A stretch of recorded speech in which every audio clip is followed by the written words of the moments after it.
स्वागत है गुरुजी को सादर प्रणाम। गुरुजी फिर से एक वृक्ष के साथ में, नए वृक्ष के साथ में। गुरुजी आज कौन सा वृक्ष है ये बरगद का वृक्ष है, इसको बट वृक्ष भी कहते हैं। तो गुरुजी इसकी महत्वता पे प्रकाश डालिए आप। ये भारतवर्ष का सबसे प्राचीनतम वृक्ष है, या कह लीजिए भारतवर्ष का सबसे पहला वृक्ष यही है। इस वृक्ष के नीचे सर्वप्रथम भगवान बुद्ध ने तपस्या की थी। बाद में उन्होंने पीपल वृक्ष के नीचे तपस्या की और वो बोधि वृक्ष कहलाया। तो महिलाएं आज वट सावित्री पूजा आपने सुना होगा, जो भारत में, नेपाल में, बांग्लादेश में, भूटान में, मलेशिया में, मालदीव में वट सावित्री वृक्ष की पूजा होती है। माता सावित्री ने अपने पति की लंबी उम्र के लिए बरगद के वृक्ष के नीचे ही पूजा तपस्या की। आज भी हिंदू महिलाएं अपने पति की लंबी उम्र के लिए बरगद के वृक्ष के नीचे बैठ करके पूजा तपस्या करती हैं। तो गुरुजी ये पेड़ लगाने की जो प्रेरणा है वो आपको कहाँ से मिली? आपने बहुत ही अच्छा सवाल पूछा। मैंने पिछली बार भी कई बार आप लोगों को बता चुका हूं, लेकिन मैं फिर आपको बता देता हूं। Kailash Chandra Suyal, district forest officer, Kumaon Mandal, भागवत कहते हैं। उत्तराखंड क्षेत्र में उनको सबसे ज़्यादा भागवत कहने का रिकॉर्ड उनके नाम ही दर्ज है।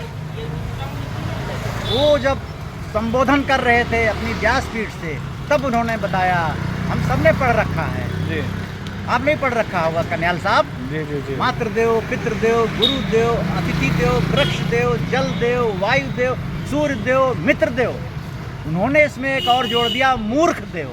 अच्छा, मूर्ख भी देवता होता है जी। वो भोग विलास चाहता है, इसीलिए वैज्ञानिक उनके लिए भोग विलास की चीज़ें उत्पन्न करने में, पैदा करने में लगे रहते हैं। तो वृक्ष देवता पे जब मेरा ध्यान गया तो मैंने कहा यहाँ पीपल का वृक्ष तो कोई है नहीं। तो फिर मैंने पीपल वृक्ष लगाना शुरू किया, तो लोग मुझे पीपल कोटी कहने लगे। तो गुरुजी आप इससे पहले पाकड़ के वृक्ष लगाते थे? मैं पाकड़ के वृक्ष भी बहुत लगाए मैंने।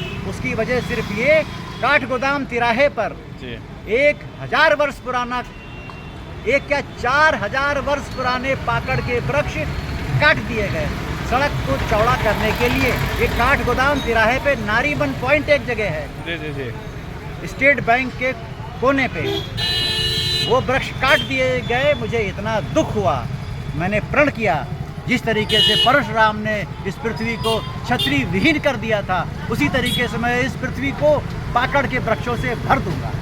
बहुत नेक कार्य कर रहे हैं गुरुजी। ये सब वृक्ष जो आप ही की देन है, जो ये लगे हुए हैं, जो भाई लोग इन वृक्षों के नीचे छाँव में बैठे हुए हैं, ये सारे गुरुजी आप ही की देन है। तो आपको तो उत्तराखंड से वैसे भी विशेष लगाव है। जी जी जी। तो उसकी वजह मैं जान सकता हूँ? उत्तराखंड के लोग, अगर मुझसे पूछा जाए कि सच्चे लोग कहाँ ज़्यादा बसते हैं, तो मैं तो कहूँगा भारत में सारे सच्चे लोग रहते हैं, अच्छे लोग रहते हैं, लेकिन उत्तराखंड के सभी लोग सच्चे और अच्छे हैं।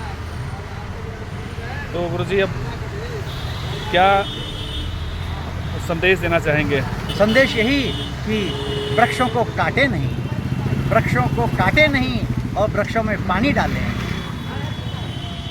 चलिए, बहुत बहुत नेक कार्य कर रहे हैं आप। कन्याल साहब, बहुत बहुत धन्यवाद आपका, जो इस काम को आप प्रचार प्रसार कर रहे हैं, जिससे लोग देखते हैं और प्रभावित होते हैं और मेरे कार्य को और ऊंचा उठाने में मदद करते हैं। बिल्कुल, हम चाहते हैं कि आप निरंतर ऐसे ही प्रयासरत रहें और धरती माँ को हरा भरा करते रहिए। चलिए, बहुत बहुत धन्यवाद आपका।